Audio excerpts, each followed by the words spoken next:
Welcome back in GT maths. आज हम आपको क्लास 9th का chapter 2 polynomials exercise 2.3 question number 4 solve करके बताएंगे। इसमें क्या करना है कि फैक्टराइज करना है। तो जैसे ये क्वेश्चन दे रखा है 12x² माइनस 7x प्लस 1, तो इसके फैक्टर करने हैं आपको, ठीक है।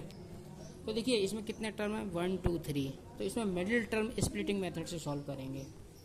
मिडिल टर्म स्प्लिटिंग मेथड की मेरी वीडियो जो है यूट्यूब चैनल पे भी पड़ी हुई है क्लास 8th में।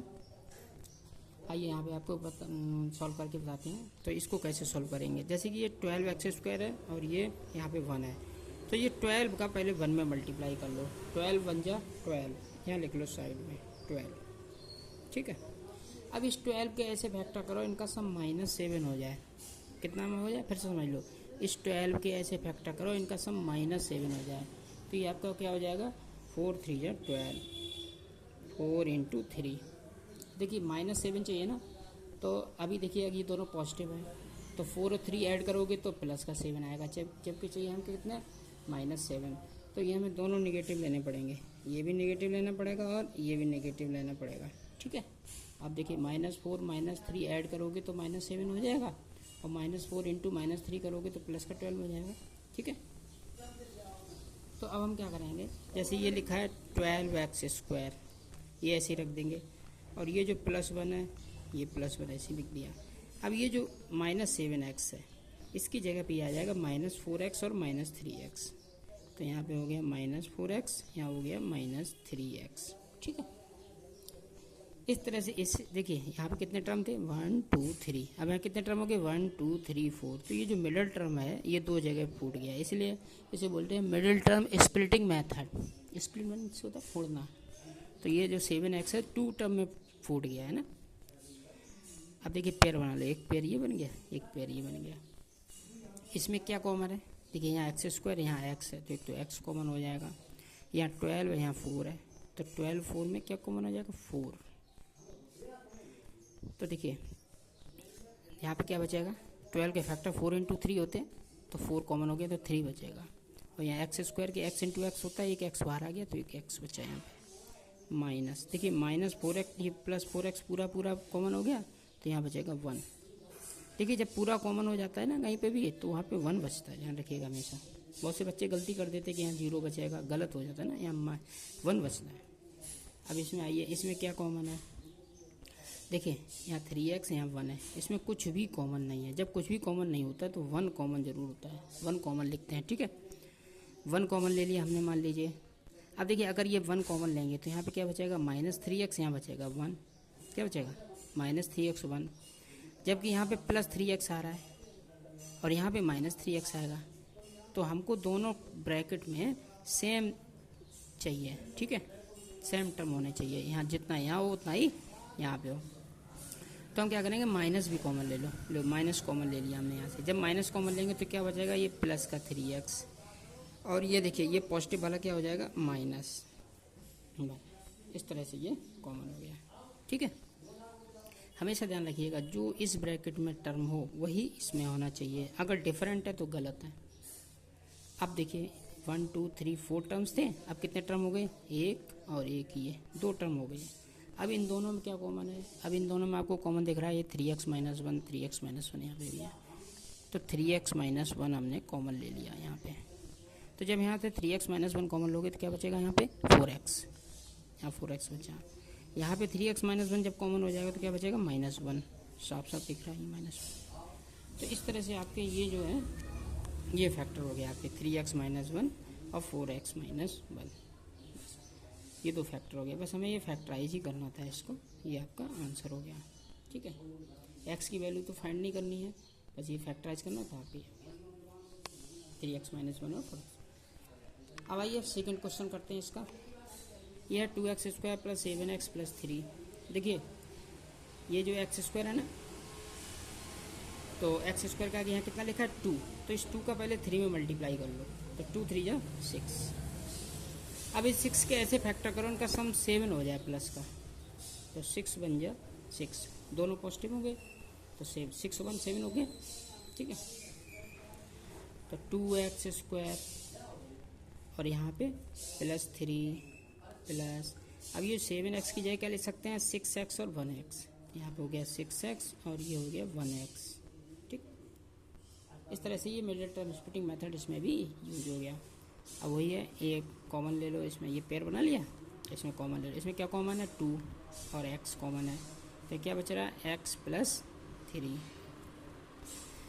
जिनको अगर मिडिल टर्म मेथड से फैक्टर निकालना नहीं आता है तो वो हमारे यूट्यूब चैनल पर जा कर के जो है क्लास 8th के वीडियो में आप देख सकते हैं, क्योंकि क्लास 8th में मिडिल टर्म मेथड अच्छे से बताए गए हैं, तो आप देख सकते हैं, तो आपको अच्छे से समझ में आ जाएंगे।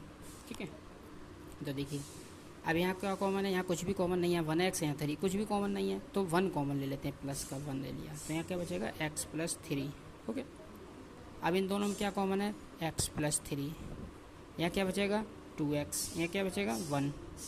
ठीक, इस तरह से ये आपका फैक्टर हो गया, मिडिल टर्म स्प्लिटिंग मेथड से फैक्टर हो गया। ठीक है, एक बात आपको बता दें, जैसे कि यहाँ पे ये 2 है, अगर मान लो यहाँ 2 ना होता यहाँ पे, तो फिर किसके फैक्टर करते हैं, तो सिर्फ ये जो अकेला 3 है ना, 3 के फैक्टर करते हैं। अभी चूँकि 2 है तो इसका पहले इसमें मल्टीप्लाई कर देते हैं।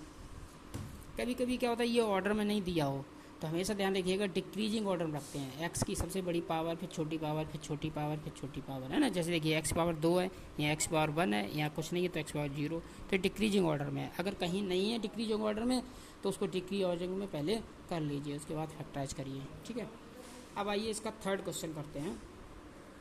तो देखिए थर्ड क्वेश्चन क्या है, थर्ड क्वेश्चन आपका ये है 6x² प्लस 5x माइनस 6।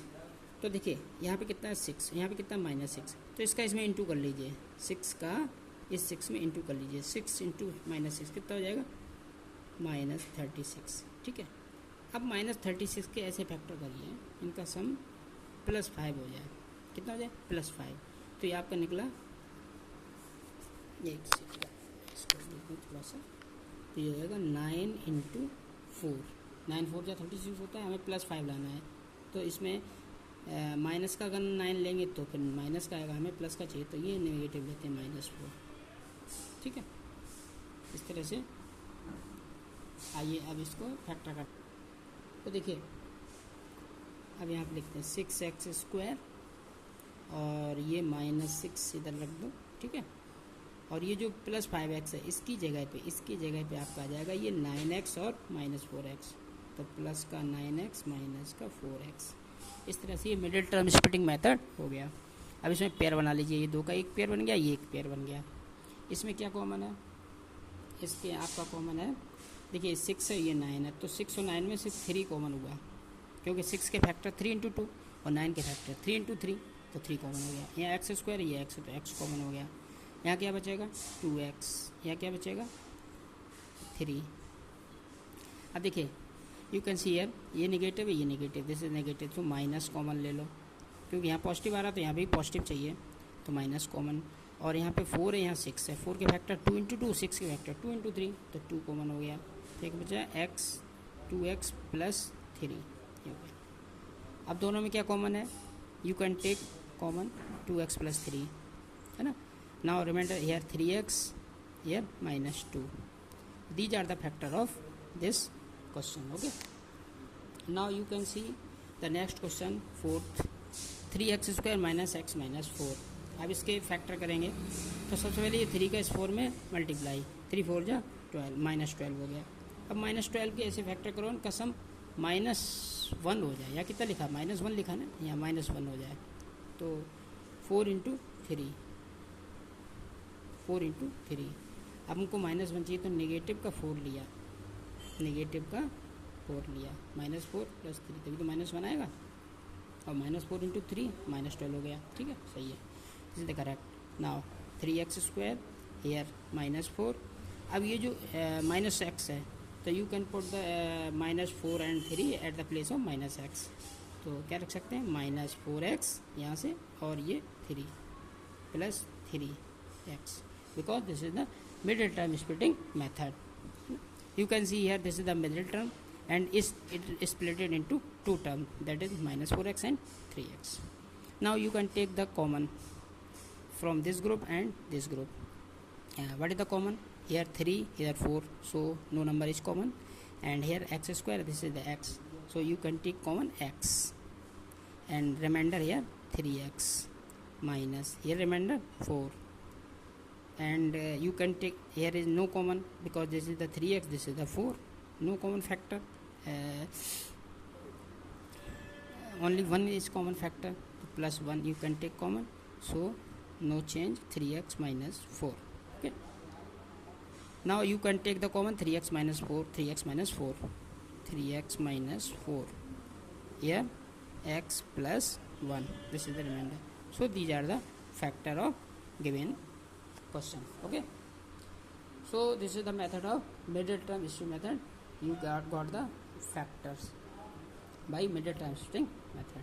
आपको हमारी वीडियो कैसी लगी कमेंट करके जरूर बताएं, like and subscribe and share.